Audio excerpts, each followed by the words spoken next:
What's going on, guys, and welcome back to another video. So we actually have some good news for Social Security recipients. I want to address what is now being said because what we're hearing is that funding has actually been extended in a way. I want to break down what's actually happening. Again, this is good news. Because as of this afternoon, the good news is that for Social Security recipients, the Social Security trust funds now have the funding necessary to keep the program solvent for at least one additional year. Now you're probably thinking, well, is that really that big of a deal? Yes, it is. Because here's why. And again, this is pretty big. I think this is pretty big. Honestly, I do. Because what we have seen is that the trust funds were running dry. They're running low. All these people are retiring, but yet in a time when we're not really putting as much money into Social Security. So it's interesting. And then you got all those people, and let me know if you're one of these people as well, you got all those people that have been paying into the system for 10, 20, 30, 40, 50 years, and now they're asking, hey, now that I'm about to retire, then we're going to see that the programs are insolvent? That makes no sense. But here's what I can tell you.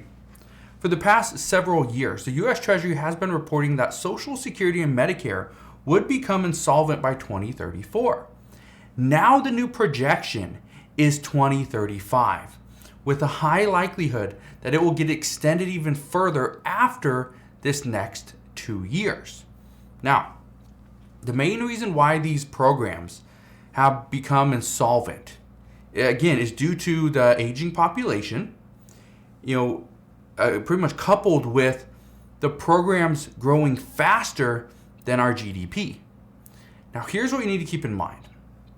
As of right now, the two programs can pay 100% of benefits until 2035, but after that, they will only be able to pay 80%.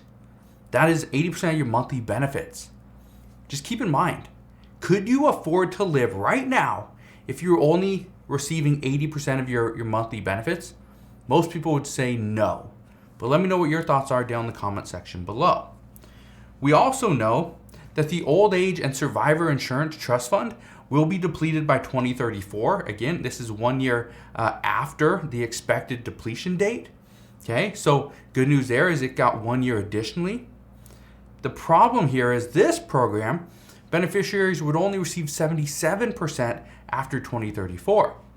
And then as far as the Disability Insurance Trust Fund, this one no longer has an expected date to run out of money, because the good news is it's expected to have its full funding for the full 75 years, which the benefits then go until 2057. So we at least have 35 years there. So good news for that. But here's some more good news regarding Social Security. According to the Treasury, they expect the U.S. economy to really ramp back up once we get out of the shadows of the virus.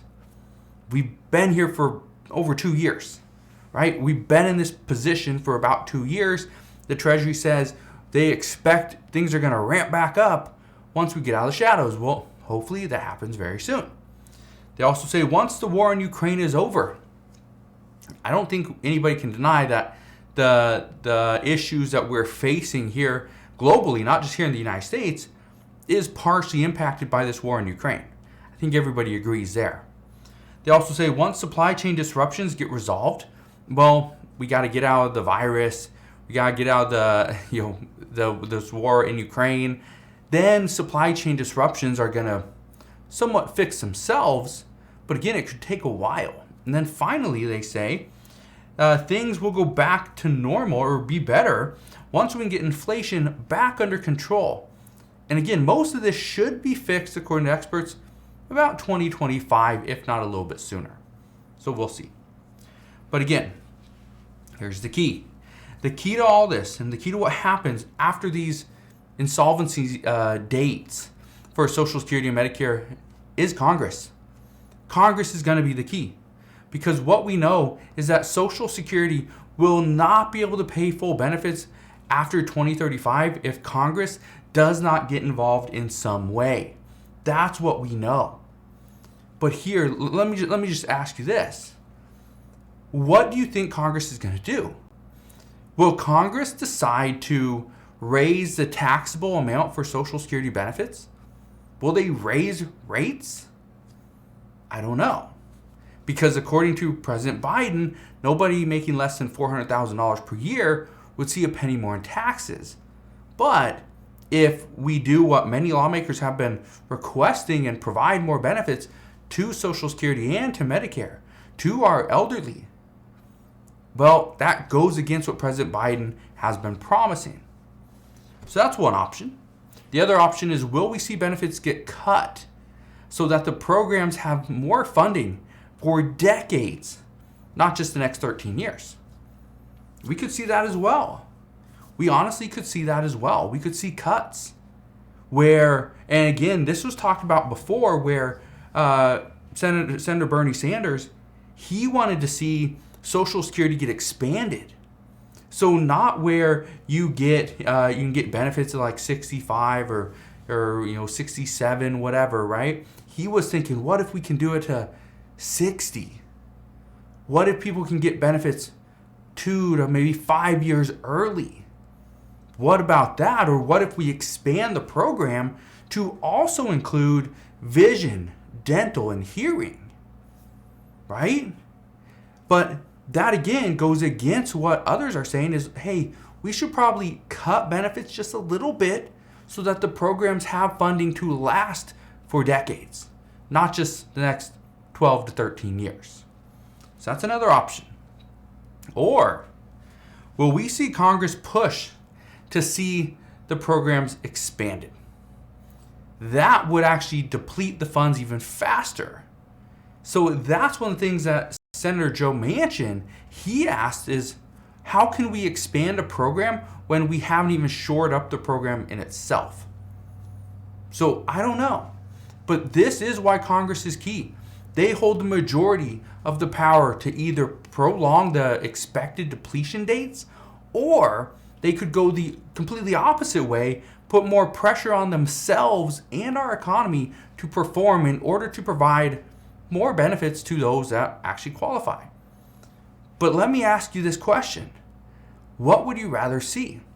Would you rather get Social Security benefits early and then run the risk of running out of benefits later on in life? Or would you rather take Social Security benefits later in life but have little to no risk of running out of benefits when you're 75, 80, 90 years old? Let me know your thoughts down in the comment section below.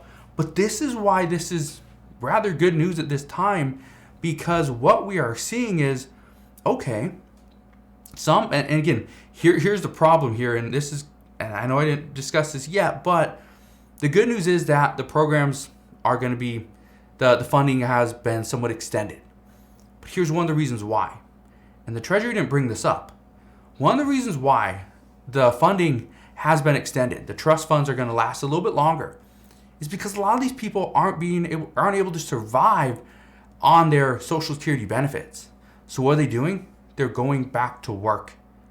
So they're going to work, collecting a paycheck. At the same time, they're paying into the system. They're paying into the system that they're also collecting money from. Interesting. But that's one of the reasons, according to multiple economists, that's one of the reasons why we are seeing the funding for in the trust funds go up.